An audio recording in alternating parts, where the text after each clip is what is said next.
रंग भिजल बला मुआ कहाँ से आवे हो।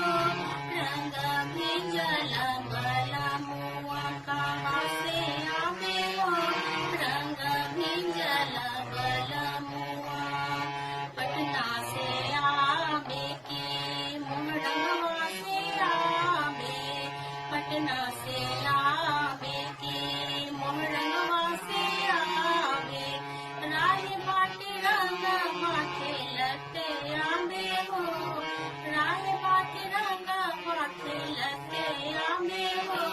रंग भिजल बला मुआ कहाँ से आवे हो। रंग भिजल बला मुआ कहाँ से आवे हो। रंग भिजल बला मुआ रची रची पिया मोरा नखनी गढ़ावे हो।